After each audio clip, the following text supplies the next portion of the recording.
Buenas noches, mi nombre es Natalia Andrea Osorio Cárdenas, estudiante de Ingeniería en Telecomunicaciones de la Universidad Nacional Abierta y a Distancia.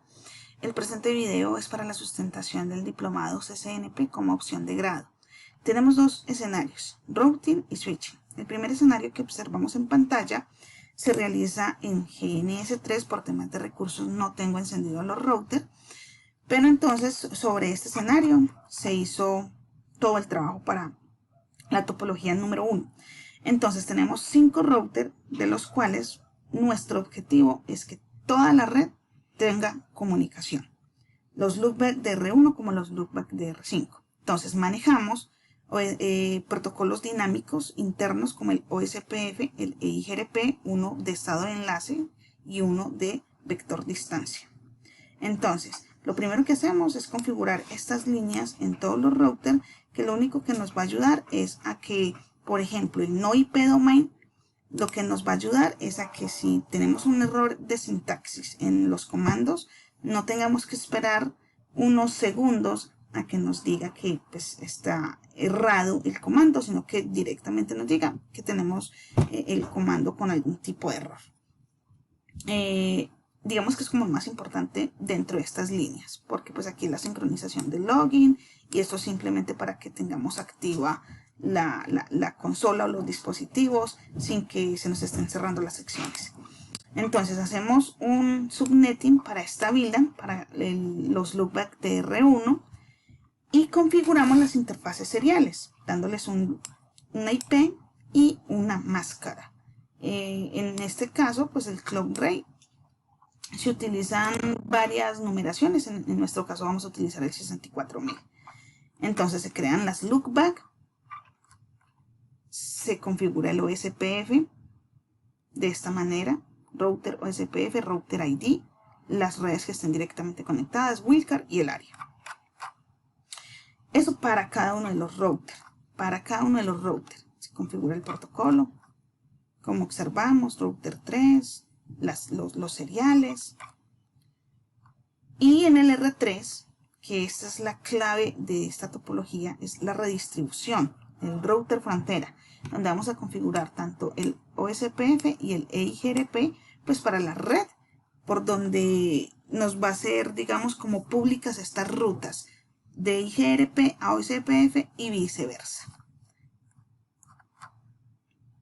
De este modo vemos cómo se van creando los neighbors, los vecinos de cada uno de los routers. Nos muestra su ID y nos muestra pues la señal por donde o la interfaz física por donde se está aprendiendo esta red. Lo mismo en EIGRP, nos muestra direccionamiento y la interfaz física por donde se está conociendo la red. Se verifican las rutas con el CHOIP router OSPF, pues para el caso del OSPF, si fuera el EIGRP, entonces CHOIP router EIGRP. Él nos va a mostrar pues como una leyenda. Sabemos que el O es para el OSPF, el D es para EIGRP. Digamos que igual siempre vamos a tener como esa leyenda o esa guía para poder interpretar la tabla de enrutamiento.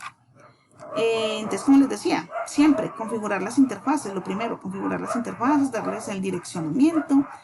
Importantísimo, el no shutdown, o sea, para que la interfaz pues esté arriba y no esté administrativamente down. Configuramos el EIGRP, no autosumar, y las redes que estén directamente conectadas y demás. Ahí no se manejan áreas. Entonces verificamos cuáles son los vecinos con la tabla de enrutamiento. Verificamos también el subnetting que se hizo para los loopbacks de R5, se configuran igual que en R1, con un número totalmente pues diferente, pero digamos que podrían ser iguales porque como se manejan de manera local, no importa que tengan el mismo nombre, loopback 1, loopback en R1 o en R5. Entonces, lo clave en este caso, como les decía, era la redistribución. Entonces, en el router 3, que es el router frontera, se configura simplemente la redistribución de OSPF para EIGRP y de EIGRP para OSPF, manejando lo que son el bandwidth, el delay, el MTU. Entonces son como temas que nos solicitaron puntualmente, pues como en el PDF, que pueden cambiar, para las redistribuciones, pero de este modo fue solicitado y configurado. Entonces, la manera más sencilla de verificar que sí tenemos conectividad y que la redistribución tiene éxito es enviar un pin a las redes de los seriales, por ejemplo. Entonces, desde R1 a uno de los extremos, le estoy diciendo a esta subred que está configurada en una WAN de IGRP y me está respondiendo correctamente, y aquí viceversa, desde R5 a una de las IPs de WAN en R1 y me está respondiendo perfectamente. Entonces eso nos indica que la redistribución es perfecta. Sencillísimo de validar. La tabla de enrutamiento, show IP route. Entonces, leyenda para poder hacer la interpretación de la tabla. Observamos cómo en R1 tengo la alcanzabilidad de las redes en IGRP, tanto las redes WAN como los loopback y viceversa. Como tengo en R1, que podemos ver por acá, la redistribución también. Y desde R1 tenemos el pin a uno de los loopback, como dice acá, en R5, y observamos que es totalmente satisfactorio, y también se hace un trace route que nos muestra la trazabilidad que tiene ese paquete para llegar a su destino. Y viceversa. Entonces, de ese modo salimos del escenario 1. Ahora, el escenario 2, manejamos BTP, Spanning Tree, que es un protocolo de capa 2, para evitar bucles, para evitar tormentas de broadcast, para evitar inestabilidad en la tabla de MAC address, que es lo que se maneja en el ARP.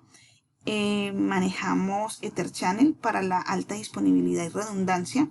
Manejamos switches L3 y switches L2. Entonces la idea con el BTP es que el DLS1, que va a ser el server, me distribuya las VLAN que tengan su database a ALS1, ALS2, que van a ser los clientes, y este que va a quedar en modo transparente.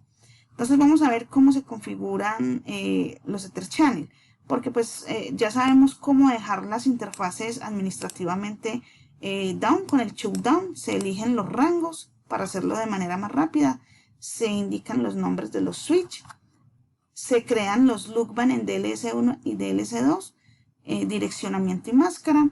Recordar que aquí es donde vamos a crear el Ether Channel L3.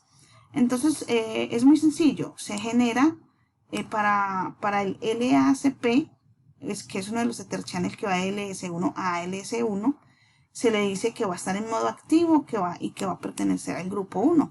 Y luego de eso simplemente configuramos el port channel, ojo, no los puertos físicos, sino el port channel, porque los puertos van a heredar obviamente la configuración. Se les pone el encapsulado, la VLAN nativa, las VLAN que van a pasar, el modo en el que está, que no negocie, el switch port y que esté en no shutdown, o sea, que esté arriba administrativamente. Entonces, de este modo se configuran los port channel o los Ether Channel para tener alta disponibilidad y redundancia en una red. Y que obviamente lo que genera son bucles, pero con el STP viene a arreglarlo de manera lógica, esos bucles físicos. Entonces, el capa 3, muy sencillo. Dentro del port channel tenemos sí o sí que lanzar el no switch port para quitarle como esa operatividad de capa 2 y que pueda ser capa 3 y poderle brindarle el direccionamiento correspondiente. Entonces aquí en todos los pasos indicamos paso a paso cómo configurar cada uno de los port channel, en donde se va a tener la interconexión en cada uno de los switch. Entonces chicos, sigamos acá. Todo esto es de los Ether Channel. BTP, como les decía, DLS1 server, ALS1 y ALS2 clientes. Manejamos este domain, este password para cada uno de estos y el DLS2 como transparente. Importante para mi caso que manejo el versión 2, pues porque en Packet Tracer no soporta versión 3. Entonces tuve que hacer la modificación de algunas VLAN por las indicaciones que se está dejando aquí en pantalla, por el intervalo que se maneja en versión 2 para la numeración. Tampoco es posible realizar suspender una VLAN, pero entonces como no se puede realizar, aquí les indico cómo se realiza la suspensión de una VLAN dentro de los equipos que sí sea posible hacerlo, como por ejemplo en GNS3. Entonces aquí se configura toda esa parte. Luego vamos a configurar el spanning tree como aparece acá, en donde vamos a dar una prioridad de root y una prioridad secundaria a unas VLAN. Eso lo vamos a hacer en DLS1 y en DLS2. Entonces acá se crean las VLAN, se les dan los nombres, se asigna un root primario, un secundario. Y bueno, aquí lo más importante que vamos a hacer es entrar a verificar más adelante cómo quedaron esas VLAN. Luego nos dice que configuremos en acceso. Entonces, muy sencillo. Entramos a la interfaz. En vez de decirle mode trun, le decimos mode acceso. En este caso, como son equipos endpoint, o sea, equipos finales, se les configura el portfas. Es como para que sea una lectura rápida en cuanto al spanning tree, que no nos haga la negociación. Se le taguea o se le mapea una VLAN en específico, ¿sí? Cuando vayamos a configurar dos VLAN, lo hacemos es porque es una VLAN de datos y una VLAN de voz, ¿sí? Es la única forma de configurar una interfaz, porque no se pueden configurar dos accesos en una VLAN. Una interfaz no se puede configurar en modo acceso para dos VLAN. Entonces eso es algo que se está indicando acá. Como les decía, una VLAN para datos y una VLAN para voz. Luego cogemos rangos de VLAN, como para hacerlo más rápido, le tagueamos una VLAN, la subimos y la apagamos. En este caso pues la dejamos apagada, los puertos como tal, para que no nos vayan a generar logs ni demás. Entonces eso se hace en cada uno de los switches, en cada una de las interfaces, como para tenerlas todas configuradas. Todo esto se genera, al último generamos a este gran rango de interfaces que no utilizamos. Dice la guía que todas las dejemos en modo trunk, entonces se deja en modo trunk y se pasan todas las VLAN que están creadas. Ahora, lo importante, verificar las VLAN en cada switch. Entonces, que sí están en cada switch. Entonces, show VLAN breadth, se muestran las VLAN que están en el database, tienen que estar en los clientes, ¿sí? En ALC1 y en ALC2. Y eso se confirmó con cada uno de los screenshots que están en pantalla. Se verifican cuáles son los puertos que quedan en modo trunk con chom interface trunk. Nos muestran la VLAN que queda nativa, el método de encapsulación trunking y que están en modo on y los port channels que están siendo utilizados. Los puertos de acceso, se muestran la configuración de cada uno de ellos, el screenshot, cómo quedan.